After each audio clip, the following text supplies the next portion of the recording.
So today we are in the kitchen making a new recipe, but it's not a recipe you can eat. We've got the stove going, the water boiling, and we'll show you what's up today. Welcome back to Centennial Roots Homestead. I'm Kristen, and today I have 6 cups of water boiling on the stove. We are going to be making some homemade laundry detergent. Through the years, I have made 101 different homemade laundry soap recipes, never quite liking any of them very well. One didn't clean too well, one didn't smell too good, and so I've continued to experiment as I've seen different recipes online, and this is the one that I finally settled on. You can make a small batch if it's a small family, or a big batch for a big family. So today I'm going to show you a small batch.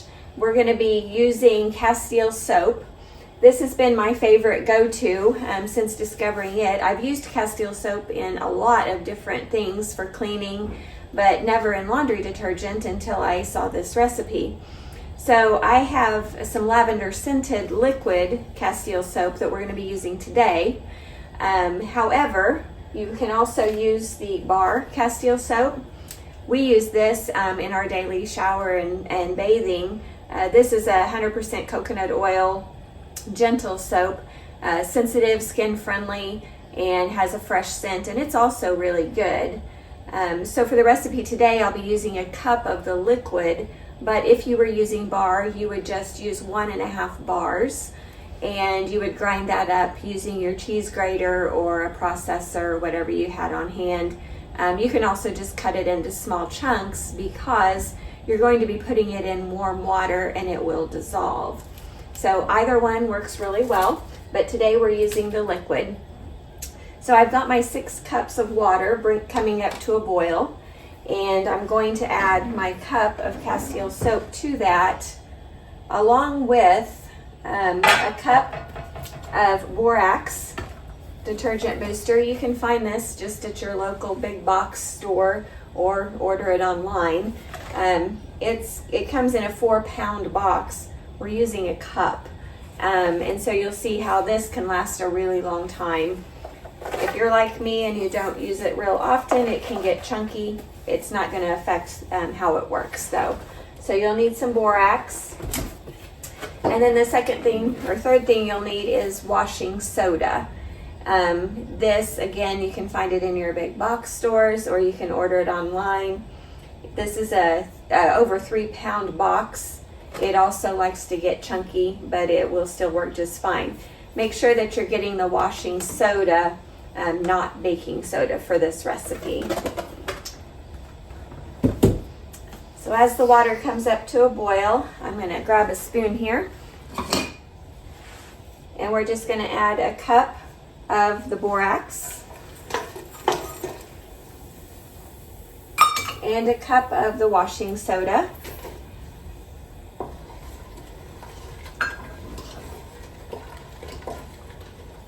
And then a cup of the castile soap.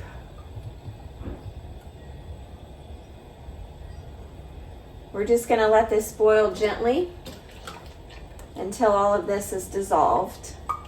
And again, if you're using the bar soap, it won't take long for it to dissolve.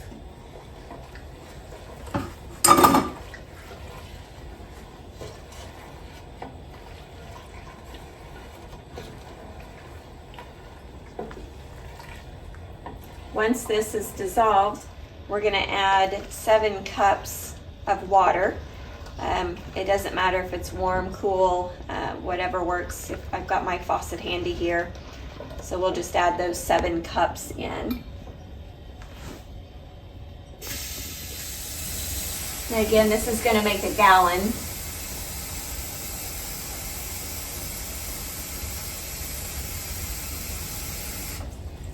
And it will gel up, but you'll need to let it set about 24 hours before it becomes a gel.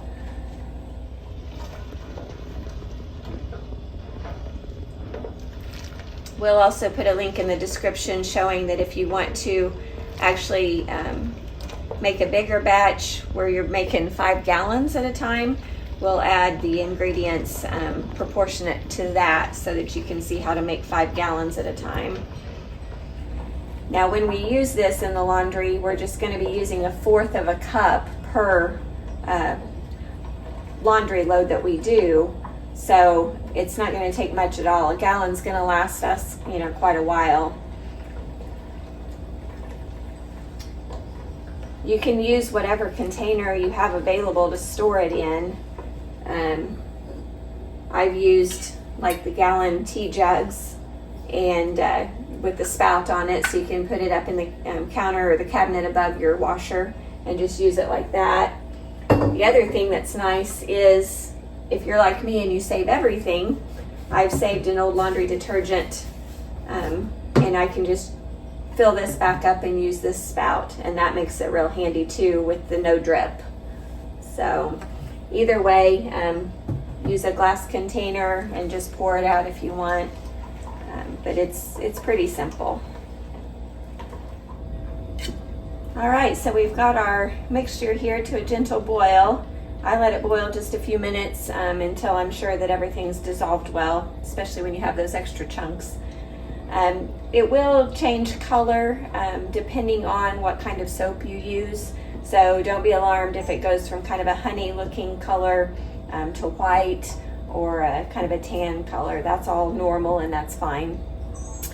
So once we have all of our washing soda and borax dissolved, and soap if you're using the bar soap, then I'm just going to go ahead and turn the heat off. And I'm going to add 7 more cups of water to this.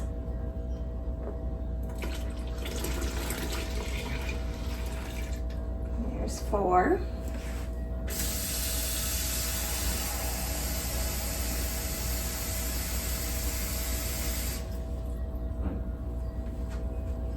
And that makes 7. So now I've got my laundry detergent made. It's that simple. I think people are a little intimidated when they hear of making things homemade, but as simple as this is, you've got several loads of laundry to do here for very inexpensive, and you've got less chemicals that you're putting on your clothing. I mean, you're in contact with that clothing every day, so you certainly don't want to have all of the extra toxins entering your body if you don't have to. So that's the main reason that I've decided to make my own, and the fact that I've always got the ingredients on hand, so I don't have to worry about running out of laundry detergent. Cool water.